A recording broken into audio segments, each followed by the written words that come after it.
And we're back, guys. Tennis in a Minute. I'm your host, Get Energy. That's right. You read the title of the video. I encourage everyone that clicks on this video to join the discussion.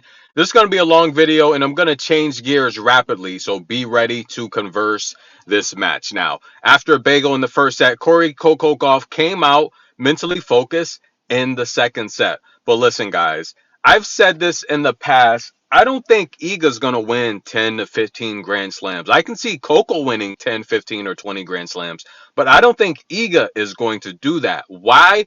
Because I think, especially after having the serious foot injury in the juniors, Iga worked really hard to gain that athletic ability and that speed in her footwork, but Iga has stamina issues. Why do you think Iga likes short rally tennis, quick strike tennis? Why do you think she's always holding up her opponents? Well, the same reason Laura Sigmund does. It's because she gets tired. If you watch Iga play, her stamina is not that great, guys. She's a short rally player. Any 7 shots or more, she's losing those points, right? Because she does. I can tell she does a lot of polymetrics because Iga's explosive. If Iga was a track runner, she'd be a 100-meter runner.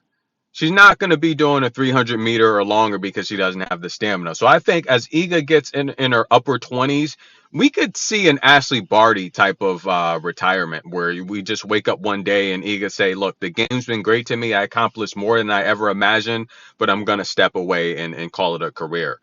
Why? Because I think the criticism when Iga loses, it's so bad that once her athletic ability starts to decline, I think she's going to walk away from the game. And I don't think we're that long away from it. I think maybe 5 or 6 years. That's it, guys, because she's not a long rally player. Once her athletic ability declines, that's it, guys. You're going to see Iga literally go from the top 10 to just way up in the rankings overnight. And I think once she sees that start to happen, I think she's going to walk away from the game. While Coco, on the other hand, she's by far the most athletic player on tour. And yes, you clicked on the video. Coco said, oh my God, I've never seen anything like that in my life. That's not even a kick serve. She yelled at Iga and snapped at Iga. Now, that's Turner. That's her hitting coach, former Serena Williams hitting coach. Now, why did Coco snap like that? Because as we go back to what I just mentioned, Iga knows she's not more athletic than Coco. She knows to beat Coco. Coco's still 19, and Coco's got to understand not everyone's classy like Coco. And we're not saying Iga's not classy, but what I'm saying is I'm making a point here. We're dealing with sports and winning and money.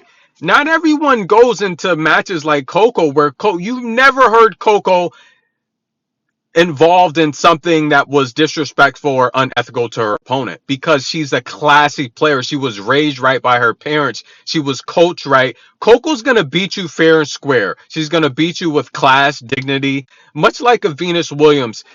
She's got to understand, Coco's got to understand, her opponents, they're not necessarily like that. They're going to go in there, they're going to play aggressive, they're going to be mean, they're going to be outright nasty and try to get the victory any way they can, i.e. Laura Sigmund. Now, Coco snapped at Iga. Why? I'm going to show you. Watch this video, because Iga's finding different ways to beat Coco every time, and it's not necessarily ethical or classy. Iga's faking the kick serve, ladies and gentlemen. She's faking it. Now, if you don't know what a kick serve is, it's a defensive type of serve, a high type of bounce, right? Normally for the right-handed player. Now, Coco's anticipating a high bounce so she can start this rally, but Iga's tricking her. She's beating Coco mentally. She beat her mentally tonight. You've never seen Coco unravel like this mentally, because she didn't lose this match physically. She lost it mentally. Iga is becoming the Rafael Nadal of the women's game. She's playing a lot of mind games, a lot of mental things. She beat, this is it. Look at this. That's not a kick serve. That's not a kick serve, ladies and gentlemen. Coco anticipating the high bounce. She snapped after this. She said, oh my God, I've never seen anything like that in my life. That's not even a kick serve. Iga, she's playing mind games, guys. She does it before the match. I've said it time and time again, and Coco's got to understand, not everyone's classy like her. Not everyone plays like you, Coco. You have to get ready for this.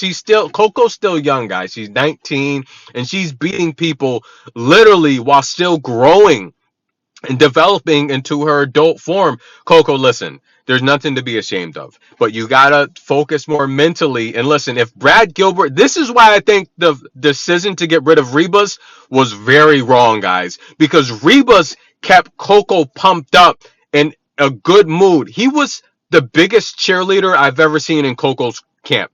This is why Rebus, when Coco gets down mentally, there's no one that's going to pick her up like that. Brad Gilbert, he's low key. If anything, he's going to say something to upset Coco. He's not going to be on the side cheering her on.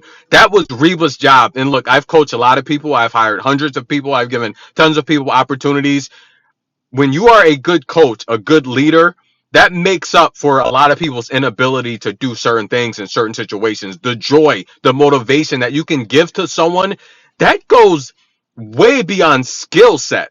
And I think Reba's not being in her camp to pick her up in a situation like this might come back to bite Coco, because Brad Gilbert's not going to do that. And if Brad Gilbert can't figure this type of stuff out, if they meet in the semifinals, which I think they will, or the championship rather, which there's a good chance they will, if Brad can't figure this type of mind effery out, then Brad Gilbert's got to go, because Iga literally pump faked all night. Okay, she held up Coco.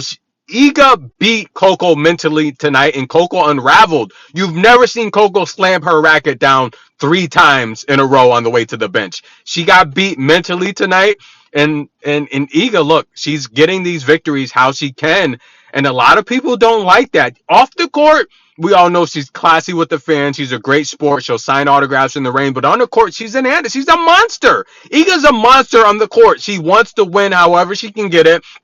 And Coco's not like that. She's going to have to develop that eye of the tiger mentality. Coco said it at the French Open. She said, F that. She said, F last year. F that first set. She's got to develop that type of mentality, and she's got to stop being down on herself. And this is why Reba's in her camp, cheering her on, pumping her up, smiling. I think she's going to miss that. Look at her camp tonight. There was no one in her corner to do that. And this is why, look, keep them.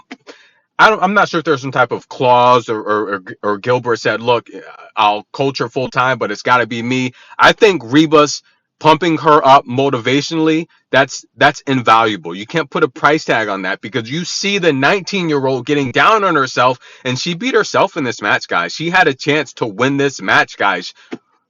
What, 4 double faults in a row?